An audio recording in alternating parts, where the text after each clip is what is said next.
ଗାନ୍ଧାର ଦେଶର ଅଧିପତି ରାଜା ସୁବଳଙ୍କର ପୁତ୍ର ଥିଲେ ଶଙ୍କୁନି ଓ କନ୍ୟା ଥିଲେ ଗାନ୍ଧାରୀ। ଜ୍ୟୋତିଷଙ୍କ କହିବା ଅନୁଯାୟୀ ଗାନ୍ଧାରୀ ଥିଲେ ଉଆଁସୀ କନ୍ୟା। ହଠାତ୍ ଗାନ୍ଧାରୀ ଯେଉଁ ପୁରୁଷକୁ ବିବାହ କରିବେ ସେ ଅଳ୍ପାୟୁ ହୋଇ ମୃତ୍ୟୁବରଣ କରିବେ। ତେଣୁ ଗାନ୍ଧାରୀଙ୍କୁ ବୈଧିକ ଘାଣ୍ଟି ହେବାକୁ ପଡ଼ିବ। ସେଥିପାଇଁ ତାଙ୍କ ପିତା ସୁବଳ ଜ୍ୟୋତିଷଙ୍କ ପରାମର୍ଶ ଅନୁସାରେ ଗାନ୍ଧାରୀଙ୍କୁ ଶାହାଡ଼ା ଗଛ ସହ ବିବାହ କରାଇ ଦେଇଥିଲେ। ସେହି ଶାହାଡ଼ା ଗଛଟି ମରିଯିବାରୁ ଗାନ୍ଧାରୀଙ୍କ ବୈଧବ୍ୟ ଦୋଷ କଟିଯାଇଥିଲା। ବ୍ୟାସଙ୍କ ପରାମର୍ଶ କ୍ରମେ ଗାନ୍ଧାରୀ ହସ୍ତିନାର ନରପତି ଧୃତରାଷ୍ଟ୍ରଙ୍କୁ ପୁନର୍ବାର ବିବାହ କରି ଦାମ୍ପତ୍ୟ ଜୀବନ ଅତିବାହିତ କରିଥିଲେ। ଗାନ୍ଧାରୀ ଓ ଧୃତରାଷ୍ଟ୍ରଙ୍କ ଔରସରୁ 100 ପୁତ୍ର ଯଥା ଦୁର୍ଯ୍ୟୋଧନ, ଦୁଃଶାସନ, ଦୁଃଶଳ, ଦୁଃସହ, ଦୁର୍ମୁଖ, ଦୁର୍ଦ୍ଧର୍ଷ, ଦୁର୍ଷଣ ଓ ଦୁର୍ଦ୍ଧୟ ଆଦି ପୁତ୍ରଗଣ ଓ ଦୁଃଶୀଳ ନାମ୍ନୀ ଏକ କନ୍ୟା ଜନ୍ମ ନେଇଥିଲେ। ଧୃତରାଷ୍ଟ୍ର ସାନ ଭାଇ ପଣ୍ଡୁଙ୍କର 5 ପୁତ୍ର ଯଥା ଯୁଧିଷ୍ଠିର, ଭୀମ, ଅର୍ଜୁନ, ନକୁଳ ଓ ସହଦେବ ଜନ୍ମଗ୍ରହଣ କରିଥିଲେ। ଧୃତରାଷ୍ଟ୍ରଙ୍କ 100 ପୁତ୍ର ଓ ପଣ୍ଡୁଙ୍କ 5 ପୁତ୍ରମାନଙ୍କ ବାଲ୍ୟ ଜୀବନ ଓ ଶିକ୍ଷା ଗ୍ରହଣ ପ୍ରାୟ ଏକତ୍ର ହୋଇଥିଲା। ଏକାଠି ପଢ଼ିବା ଓ ଖେଳିବା ସମୟରେ ପ୍ରାୟତଃ ଭୀମ ଓ ଦୁର୍ଯ୍ୟୋଧନ ମଧ୍ୟରେ କଳହ ଲାଗି ରହୁଥିଲା। ଦୁର୍ଯ୍ୟୋଧନ ଭୀମକୁ ବାରମ୍ବାର ଅପମାନ ଦେଉଥିଲା। ଏପରି ସଭାସ୍ଥଳରେ 5 ଭାଇଙ୍କୁ ବାପାଙ୍କ ନାମ ଧରି ଆସନରେ ବସିବା ପାଇଁ କହୁଥିଲା। ଯୁଧିଷ୍ଠିରଙ୍କୁ ଧର୍ମଙ୍କ ପୁତ୍ର, ଭୀମକୁ ପବନ ପୁତ୍ର, ଅର୍ଜୁନଙ୍କୁ ଇନ୍ଦ୍ରଙ୍କ ପୁତ୍ର ଓ ନକୁଳ ସହଦେବଙ୍କୁ ଅଶ୍ୱିନୀ କୁମାରଙ୍କ ପୁତ୍ର ବୋଲି ସମ୍ବୋଧନ କରି ବସିବା ପାଇଁ କହୁଥିଲା। ଏ କଥା କଦାପି ଭୀମ ସହ୍ୟ କରିପାରୁନଥିଲା। କାରଣ ନିଜ ମାତା କୁନ୍ତୀଙ୍କ ସତୀତ୍ୱ ପ୍ରତି ଏହା ଘୋର ଅପମାନ ବୋଲି ତାଙ୍କୁ ବାଧୁଥିଲା। ଏ କଥାର ସମାଧାନ ପାଇଁ ଉପାୟ ଖୋଜି ବାହାର କରିବା ପାଇଁ ଦିନେ ଭୀମ ଶ୍ରୀକୃଷ୍ଣଙ୍କୁ ପଚାରିଲେ। ଶ୍ରୀକୃଷ୍ଣ ଏହାର ଉତ୍ତରରେ ଭୀମକୁ କହିଲେ, ଯେତେବେଳେ ପୁନର୍ବାର ଦୁର୍ଯ୍ୟୋଧନ ସଭାସ୍ଥଳରେ ଏକଥା ତୁମମାନଙ୍କୁ କହିବ, ସେତେବେଳେ ତୁମେ ବସୁଛିରେ ଗୋଲକପୁତ୍ର ବୋଲି କହି ବସିବ। ଏହାର ସୁଯୋଗ ନେଇ ଦିନେ ଭୀମ ସଭା ଆରମ୍ଭରେ ଦୁର୍ଯ୍ୟୋଧନ ପାଣ୍ଡବମାନଙ୍କୁ ପୂର୍ବବତ୍ ସମ୍ବୋଧନ କରି କହି ବସିବାରୁ ଭୀମ ତତ୍କ୍ଷଣାତ୍ ଗୋଲକପୁତ୍ର ବୋଲି ଦୁର୍ଯ୍ୟୋଧନକୁ ସମ୍ବୋଧନ କରି ବସି ପଡ଼ିଲା। ଏହା ଶୁଣି ସଭାସଦ୍ ଜନମାନେ ନୀରବ ହୋଇଗଲେ। ଦୁର୍ଯ୍ୟୋଧନକୁ ଏକଥା ଅସହ୍ୟ ହେଲା।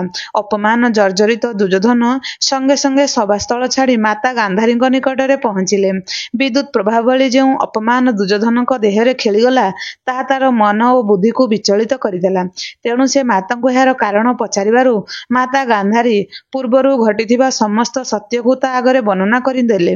ଏ କଥା ଶୁଣି ଦୁର୍ଯ୍ୟୋଧନର ପ୍ରାଣରେ ମାମୁଁଘର ପ୍ରତି ହିଂସାର ବହ୍ନି ଜଳିବାକୁ ଲାଗିଲା। ପ୍ରତିଶୋଧ ପରାୟଣ ହୋଇ ମାମୁଁଘର ବଂଶକୁ ନିପାତ କରିବା ପାଇଁ ମନେ ମନେ ସ୍ଥିର କଲେ। ଦିନେ ନିରୋଳାରେ ବସି ଏକ ଉପାୟ ଚିନ୍ତା କଲେ ଦୁର୍ଯ୍ୟୋଧନ। କୌଶଳକ୍ରମେ ମାମୁଁଘର ବଂଶକୁ ଡକାଇ ଆଣି ଗୋଟିଏ ଘରେ ସମସ୍ତଙ୍କୁ ବନ୍ଦୀ କରି ରଖିଲେ। ଯେତିକି ଖାଦ୍ୟ ଦେବା କଥା ତାଠୁ କମ୍ ଖାଦ୍ୟ ଦାସୀ ଦ୍ୱାରା ପଠାଇଲେ। ଖାଦ୍ୟ ଅଭାବରୁ କ୍ରମେ କ୍ରମେ ମାମୁଁଘର ପରିବାରରୁ ଜଣକ ଜଣ ପରେ ମୃତ୍ୟୁବରଣ କରିବାକୁ ଲାଗିଲେ।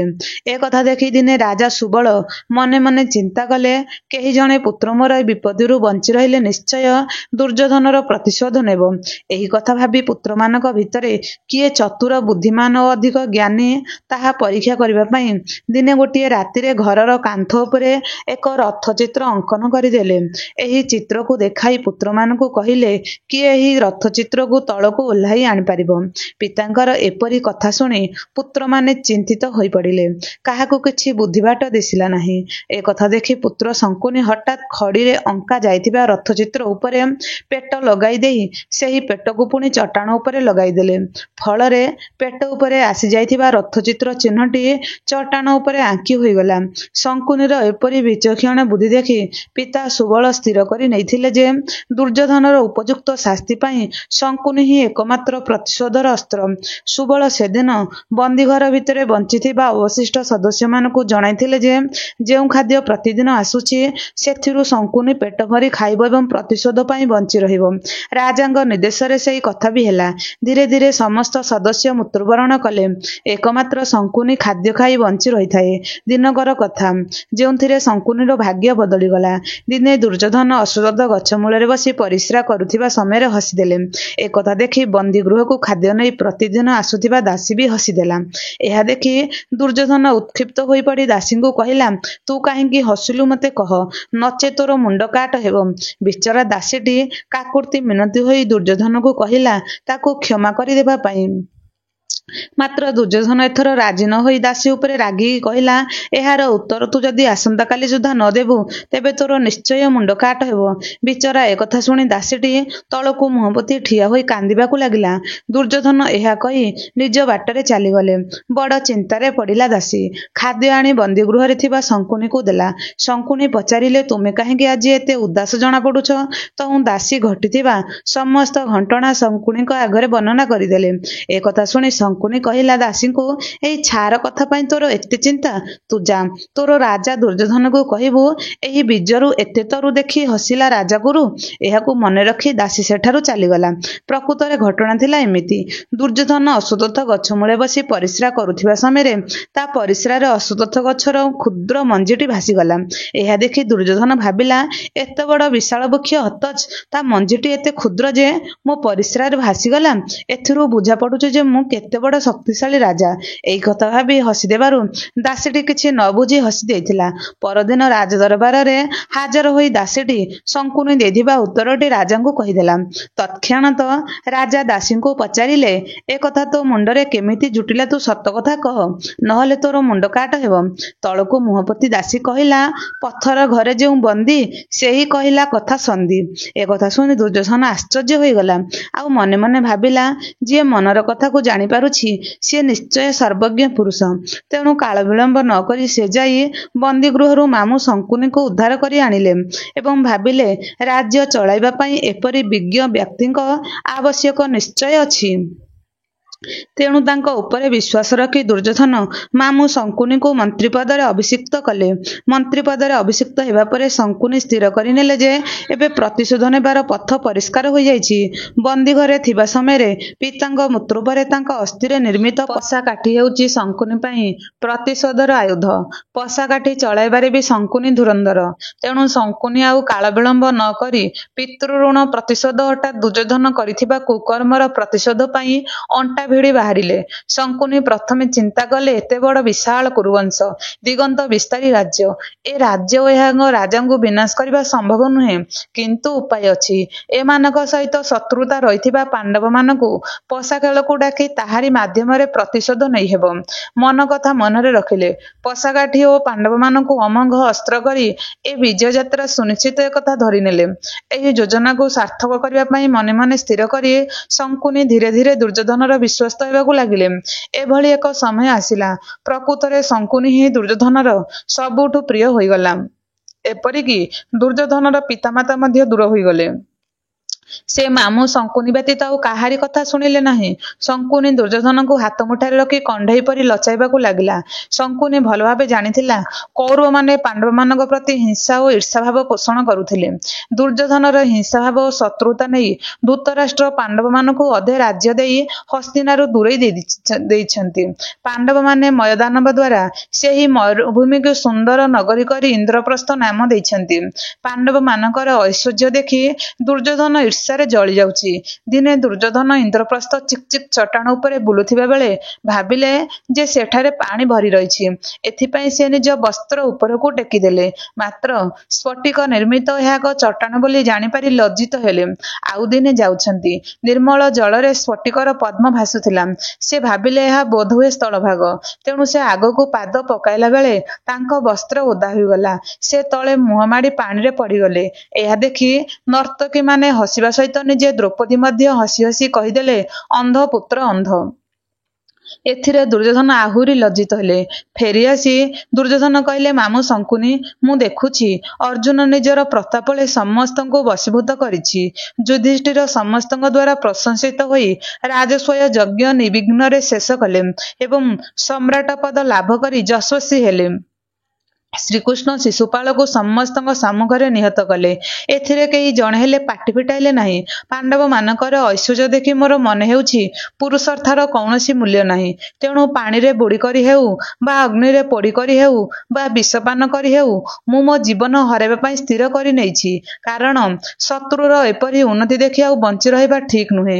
ଏହା ଶୁଣି ଶଙ୍କୁନି କହିଲେ, ଦୁର୍ଯ୍ୟୋଧନ ପାଣ୍ଡବମାନଙ୍କୁ ମାରିବା ପାଇଁ ଯାହା ସବୁ ଉପାୟ କରିଥିଲେ ତାହା ତ କିଛି ଲାଭପ୍ରଦ ହେଲା ନାହିଁ। ଭାଗ୍ୟ ବଳରୁ ସେମାନେ ଦ୍ରୌପଦୀ ଭଳି ସ୍ତ୍ରୀ ଓ ଦ୍ରୁପଦ ଭଳି ବନ୍ଧୁ ପାଇଲେ। ଦ୍ୱାରିକା ଅଧିପତି କୃଷ୍ଣ ସେମାନଙ୍କର ମିତ୍ର। ଅଗ୍ନିକୁ ସନ୍ତୁଷ୍ଟ କରି ଅର୍ଜୁନ ଗାଣ୍ଡିବ ଧନୁ ଓ ଅକ୍ଷୟ ତୃଣୀର ଲାଭ କରିଛନ୍ତି। ମୟଦାନବ ଦ୍ୱାରା ବିଶାଳ ରାଜଭବନ ନିର୍ମାଣ କରିଛନ୍ତି। ଏଥିରେ ତୁମେ ଦୁଃଖ କିମ୍ବା ଈର୍ଷା କରିବା ଉଚିତ ନୁହେଁ। ତୁମେ କୌଣସି କାଳେ ଅସହାୟ ନୁହେଁ। ତୁମକୁ ସାହାଯ୍ୟ କରିବା ପାଇଁ ମହାବୀର ଦ୍ରୋଣ, କର୍ଣ୍ଣ, ଅଶ୍ୱତ୍ଥାମା, କୃପାଚାର୍ଯ୍ୟ, ରାଜା ସୋମଦତ୍ତ ଓ ତୁମର ଭାଇମାନେ ଅଛନ୍ତି। ଏମାନଙ୍କ ସାହାଯ୍ୟରେ ତୁମେ ପୃଥିବୀ ଜୟ କରିପାରିବ। ଶଙ୍କୁନି କଥାରେ ଦୁର୍ଯ୍ୟୋଧନ ଉତ୍ସାହିତ ହୋଇ କହିଲେ, ମାମୁଁ, ତୁମେ ଯାହା କହିଲ ତାହା ଠିକ୍। ଏସବୁ ମହାରଥୀମାନଙ୍କୁ ନେଇ ପାଣ୍ଡବମାନଙ୍କ ଉପରେ କାହିଁକି ଆକ୍ରମଣ ନ କରିବା? ଶଙ୍କୁନି କହିଲେ, ଦୁର୍ଯ୍ୟୋଧନ, ଦେଖ, ତୁରନ୍ତ ଈର୍ଷାର ବଶବର୍ତ୍ତୀ ହୋଇ ଯଥାର୍ଥ ସିଦ୍ଧାନ୍ତ ଗ୍ରହଣ କରିବା ଠିକ୍ ହେବ ନାହିଁ। ଯେତେବେଳେ ଯୁଧିଷ୍ଠିର, ଭୀମ, ଅର୍ଜୁନ, ନକୁଳ, ସହଦେବ, ଦ୍ରୁପଦ ଏବଂ ତାଙ୍କର ପୁତ୍ରମାନେ ଯୁଦ୍ଧକ୍ଷେତ୍ରରେ ଉପସ୍ଥିତ ହେବେ, ତୁମେ ତାଙ୍କୁ ହରାଇ ପାରିବ ନାହିଁ। ଯୁଧିଷ୍ଠିରଙ୍କ ସହଜରେ ଜିଣିବାର ଉପାୟ ମୁଁ ଜାଣେ। ସେ ଉପାୟଟି ହେଉଛି ପଶା ଖେଳକୁ ତାକୁ ନିମନ୍ତ୍ରଣ କରିବା। କାରଣ ଜୁଆ ଖେଳ ହେଉଛି ଯୁଧିଷ୍ଠିରଙ୍କର ଗୋଟିଏ ବଡ଼ ବ୍ୟସନ। ସେ ହୁଏତ ଭଲ ଖେଳେ ନାହିଁ। ଆଉ ମନେ ରଖ, ପଶା ଖେଳରେ ଏ ସଂସାରରେ ମୋର ସମକକ୍ଷ ଆଉ କେହି ପାରନ୍ତି ନାହିଁ। ମାତ୍ର ଯିଏ ତାଙ୍କୁ ଡାକେ ସେ ମନା ନ କରି ତୁରନ୍ତ ଆସି ଖେଳରେ ବସିଯିବେ। ଏଣୁ ତୁମେ ଯୁଧିଷ୍ଠିରଙ୍କୁ ଦୂତକ୍ରୀଡ଼ା ପାଇଁ ନିମନ୍ତ୍ରଣ ହୋଇପାରିବ। ପଶା ଖେଳରେ ଶଙ୍କୁନିର ପାରିଦର୍ଶିତା ଓ ଯୁଧିଷ୍ଠିରଙ୍କ ଆସକ୍ତି ବିଷୟରେ ଦୁର୍ଯ୍ୟୋଧନ ଅବଗତ ଥିଲେ। ଯତୁଗୃହରେ ନିଆଁ ଲଗାଇ ସେ ପାଣ୍ଡବମାନଙ୍କୁ ମାରିପାରି ନାହାନ୍ତି।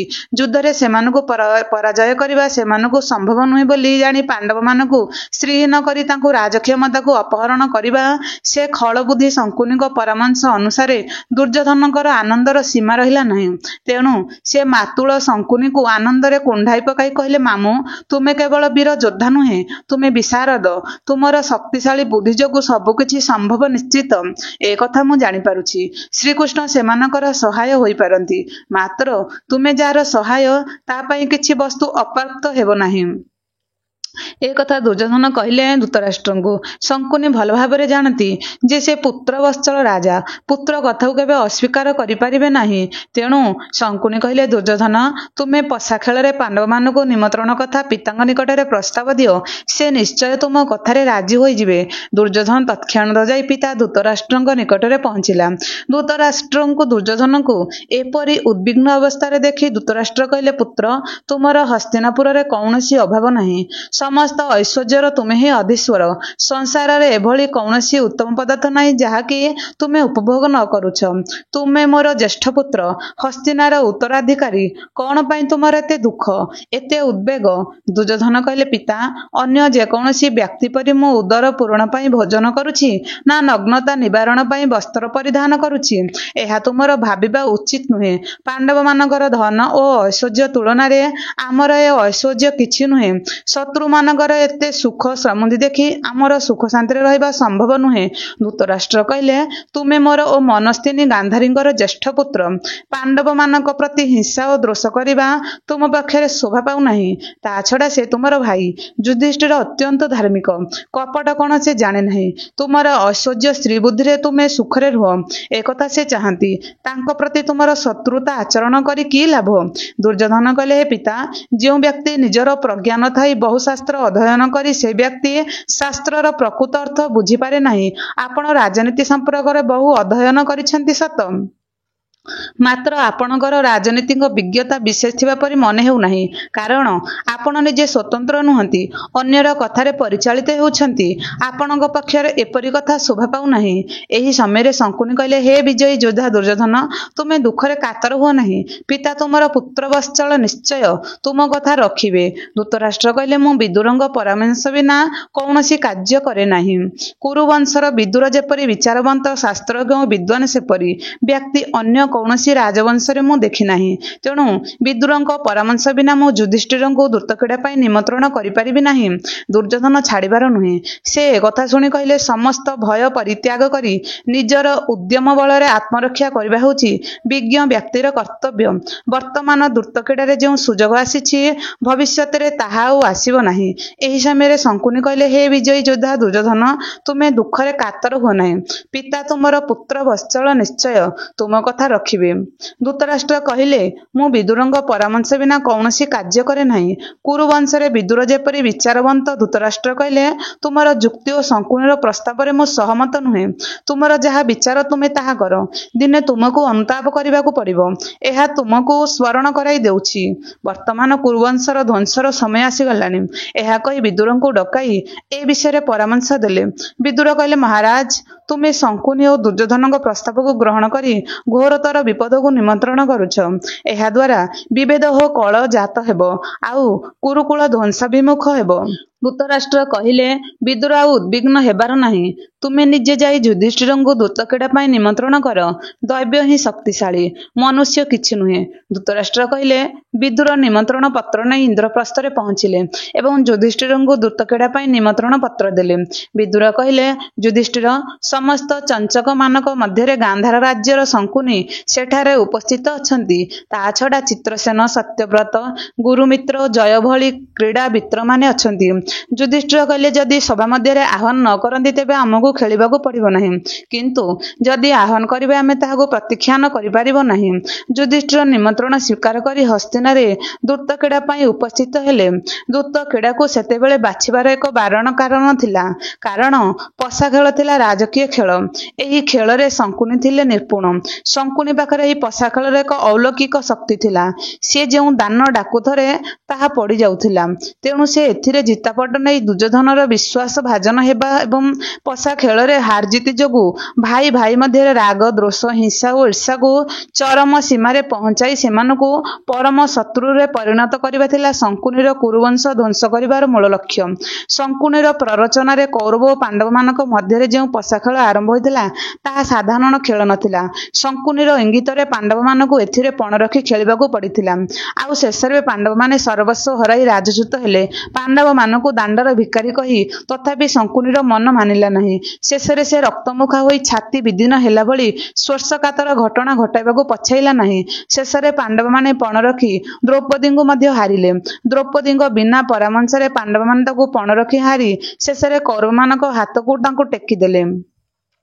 ଦ୍ରୌପଦୀ କୌରବମାନଙ୍କ ଅଧୀନକୁ ଚାଲିଯିବା ପରେ ଦୁର୍ଯ୍ୟୋଧନର ନିର୍ଦ୍ଦେଶରେ ଦୁଃଶାସନ ଐଶ୍ୱର୍ଯ୍ୟ ପଶ୍ୟା ଦ୍ରୌପଦୀଙ୍କ କେଶ ଧରି ସଭାସ୍ଥଳକୁ ବଳପୂର୍ବକ ଟାଣି ଆଣିଲେ, ଯେଉଁଠାରେ କି ପିତୃ ପ୍ରତିମ ମାନ୍ୟଗଣ ପୂଜ୍ୟ ବ୍ୟକ୍ତିମାନଙ୍କ ସହିତ ତାଙ୍କର 5 ସ୍ୱାମୀ ଉପସ୍ଥିତ ଥିଲେ। ସେଠାରେ ଅସହାୟ ଭାବେ ଦ୍ରୌପଦୀ ବିଳାପ କରୁଥିଲା ବେଳେ ପୁନଶ୍ଚ ଦୁର୍ଯ୍ୟୋଧନର ଆଦେଶରେ ଶାସନ ଦ୍ରୌପଦୀଙ୍କ ବିଳାପ କରିବାକୁ ଲାଗିଲା। ଦୁର୍ଯ୍ୟୋଧନର ଏହି ପରମ ନିଷ୍ଠୁର ଆଦେଶରେ ସଭ୍ୟଙ୍କ ହତବାକ ହୋଇଯାଇଥିଲା। ଧାର୍ମିକ ପୁରୁଷ ଯୁଧିଷ୍ଠିର, ମହାବଳୀ ଭୀମ, ଗାଣ୍ଡିବଧାରୀ ଅର୍ଜୁନ, ସୌମ୍ୟଦୀପ୍ତ ନକୁଳ ଓ ତ୍ରିକାଳଦର୍ଶୀ ସହଦେବଙ୍କ ସମେତ ପଞ୍ଚପତି ଥାଇ ମଧ୍ୟ ପତ୍ନୀଙ୍କୁ ଉଲଗ୍ନ କରିବା ଷଷ୍ଠପତି ପାଇଁ ଆପତ୍ତି କାହିଁକି ବୋଲି ଦୁର୍ଯ୍ୟୋଧନ ଦ୍ରୌପଦୀଙ୍କୁ ତାତ୍ସଲ୍ୟ କରିବା, ପିତାମହ ଭୀଷ୍ମ, ଗୁରୁ ଦ୍ରୋଣାଚାର୍ଯ୍ୟ, କୃପାଚାର୍ଯ୍ୟଙ୍କ ଭଳି ମହାରଥୀଙ୍କୁ ନୀରବତା ଓ ଆଲୋକିତ କେଶ ନନ୍ଦନରତା କୁଳବଧୂ ଦ୍ରୌପଦୀଙ୍କର ଯୋଡ଼ ହସ୍ତରେ ନିବେଦନ ସେଦିନ ସଭାସ୍ଥଳୀକୁ ସ୍ତବ୍ଧ କରିଦେଇଥିଲା। ଏଭଳି କଳଙ୍କମୟୀ ଘଟଣା ସେଦିନ ବିଶ୍ୱର କୌଣସି ଲିଖିତ କି ଅଲିଖିତ ଇତିହାସରେ ନଥିଲା। ଅତି ନିର୍ଦ୍ଦୟ ଭାବରେ ଦୁଃଶାସନ ଯେପରି ବିବସ୍ତ୍ର କରୁଥିଲା ତାହା ଥିଲା କଳ୍ପନିତ ଘଟଣା। ଉଦ୍ଧୁହସ୍ତା ଦ୍ରୌପଦୀଙ୍କ ପାଇଁ ଏହାକୁ ବାରଣ କରିବାର ଶକ୍ତି ନଥିଲା। ଅନ୍ତର୍ଯ୍ୟାମୀ ଶ୍ରୀକୃଷ୍ଣଙ୍କର ଅଶେଷ କୃପାରୁ ସେଦିନ ରକ୍ଷା ପାଇଥିଲେ ଦ୍ରୌପଦୀ। ଦ୍ରୌପଦୀଙ୍କର ମୁକୁଳିତ କେଶ ଓ କ୍ରୋଧ ଦୁଃଶାସନର ଛାତିରେ ଲୁହକୁ ଅପେକ୍ଷା କରି ରହିଲା। ଭୀମ ପ୍ରତିଶୋଧର ବହ୍ନିକୁ ଯେପରି ପ୍ରତିଜ୍ଞା କରିଥିଲା, ସେଦିନ ସେହି ଦ୍ୱିତୀୟ ପାଣ୍ଡବ ଶଙ୍କୁନିର ପଶା ଖେଳ କୌରବ ପାଣ୍ଡବମାନଙ୍କ ମଧ୍ୟରେ ସେ ଶତ୍ରୁତା ଆଚରଣ କଲା। ତାହା ମହାଭାରତ ଯୁଦ୍ଧ ପାଇଁ ଖୋରାକ ଯୋଗାଇଲା ଯାହା ଚାହୁଁଥିଲା ଶଙ୍କୁନି। ଶେଷରେ 12 ବର୍ଷ ବନବାସ ଓ 1 ବର୍ଷ ଅଜ୍ଞାତ ବନବାସ ଭୋଗିବାକୁ ପଡ଼ିଥିଲା ପାଣ୍ଡବମାନଙ୍କୁ। ସବୁ ଦୁଃଖ, କଷ୍ଟ, ମାନ, ଅପମାନକୁ ମୁଣ୍ଡପୋତି ସହିନେଇ ଶେଷଥର ପାଇଁ ସଖା ଶ୍ରୀକୃଷ୍ଣଙ୍କୁ ଦୂତ ରୂପେ 5 ଖଣ୍ଡ ପଡ଼ା ପାଇଁ ପାଣ୍ଡବମାନେ ତାଙ୍କ ହାତରେ ନିବେଦନ କରିଥିଲେ। ମାତ୍ର ଶଙ୍କୁନିର ପ୍ରରୋଚନାରେ ଦୁର୍ଯ୍ୟୋଧନ ସେତକ ନ ଦେବା ପାଇଁ ମଧ୍ୟ ମନା କରିଦେଇଥିଲେ। କାରଣ ଶଙ୍କୁନି ଦୁର୍ଯ୍ୟୋଧନକୁ ଭଲ ରୂପେ ବୁଝାଇ ଦେଇଥିଲେ କି ଶ୍ରୀକୃଷ୍ଣ ଯେଉଁ 5 ଖଣ୍ଡ ପଡ଼ା ମାଗିବେ ତାହା ହେଉଛି ବାରୁଣାବନ୍ତ, ଇନ୍ଦ୍ରପ୍ରସ୍ଥ, ଖାଣ୍ଡବପ୍ରସ୍ଥ, ସୂର୍ଯ୍ୟାବର୍ତ ଓ ଚନ୍ଦ୍ରାବର୍ତ। ତୁମେ ଏହି 5ଟି ପଡ଼ା ତାହାକୁ ଦାନ କରିବ ନାହିଁ, କାରଣ ଏହି 5ଟି ପଡ଼ା ତୁମେ ଦାନ କରିଦେଲେ ସର୍ବସ୍ୱ ଚାଲିଯିବ କୌରବମାନଙ୍କର। ବାରୁଣାବନ୍ତ ହଠାତ୍ ଯେଉଁ ପର୍ଯ୍ୟନ୍ତ ପବନ ଆତଯାତ କରୁଛି, ଇନ୍ଦ୍ରପ୍ରସ୍ଥ ହଠାତ୍ ଯେଉଁ ପର୍ଯ୍ୟନ୍ତ ଇନ୍ଦ୍ର ବୃଷ୍ଟି କରୁଛନ୍ତି, ଖାଣ୍ଡବପ୍ରସ୍ଥ ହଠାତ୍ ଯେଉଁ ପର୍ଯ୍ୟନ୍ତ ବନ ଜଙ୍ଗଲ ଅଛି, ସୂର୍ଯ୍ୟାବର୍ତ ହଠାତ୍ ଯେଉଁ ସୂର୍ଯ୍ୟ ସୂର୍ଯ୍ୟ ଆତଜାତ ହେଉଛନ୍ତି। ଚନ୍ଦ୍ରବର୍ତ୍ତା ହଠାତ୍ ଯେଉଁ ପର୍ଯ୍ୟନ୍ତ ଚନ୍ଦ୍ରକିରଣ ବିଚ୍ଛୁରିତ ହୋଇ ପଡୁଛି, ତେଣୁ ଶ୍ରୀକୃଷ୍ଣଙ୍କ କଥାରେ ନ ପଡ଼ି ତାଙ୍କୁ ରୋକଠୋକ ମନା କରିଦେବ। ତଦ ଅନୁଆୟୀ ଶ୍ରୀକୃଷ୍ଣଙ୍କୁ ଦୁର୍ଯ୍ୟୋଧନ ରୋକଠୋକ ମନା କରି କହିଦେଲେ, ତୁମର ଆଉ ପଡ଼ା ମାଗିବା ଦରକାର ନାହିଁ। ବିନା ଯୁଦ୍ଧରେ ସୁଚକ୍ରେ ମେଦିନୀ ମୁଁ ପାଣ୍ଡବମାନଙ୍କୁ ଦେବି ନାହିଁ। ହେ ଶ୍ରୀକୃଷ୍ଣ, ତୁମେ ଏଠାରୁ ଶୀଘ୍ର ଫେରିଯାଅ, ଆଉ ଯୁଦ୍ଧ ପାଇଁ ପ୍ରସ୍ତୁତ ହୁଅ। ଦୁର୍ଯ୍ୟୋଧନର ଦମ୍ଭୋକ୍ତିରେ ଉଭୟ ଶଙ୍କୁନି ଓ ଶ୍ରୀକୃଷ୍ଣ ଆନନ୍ଦିତ ହେଲେ। ନିଜର ଅଭିଳାଷ ପୂର୍ଣ୍ଣ ହୋଇଗଲା ବୋଲି ନିଶ୍ଚିତ ହୋଇଗଲେ। କୌରବ ପାଣ୍ଡବମାନଙ୍କ ମଧ୍ୟରେ ମହାଯୁଦ୍ଧ ମହାଭାରତ ଆରମ୍ଭ ହେଲା। ବହୁ ଧନଜୀବନ କ୍ଷୟ ହେଲା। କୁରୁକୁଳର ବିନାଶ ହେଲା। ମାମୁଁ ଶଙ୍କୁନି ଭଣଜା ଦୁର୍ଯ୍ୟୋଧନର ପ୍ରତିଶୋଧ ନେଲେ। କେତେ କେତେ ଯୋଦ୍ଧା ଇୟଧାମ ତ୍ୟାଗ କଲେ। କେତେ କେତେ ନାରୀ ବୈଧବ ଯନ୍ତ୍ରଣା ଭୋଗ କଲେ। ତାର ଇୟତା ନାହିଁ। ମାତ୍ର ରାତି ଅଧ ଉଭୟ ପକ୍ଷରେ ଶିବିରର ଅନ୍ଧକାରର ମାୟା। ଅଦୂରରେ ଜଳୁଛି ଆଲୋକର ଛିଟା।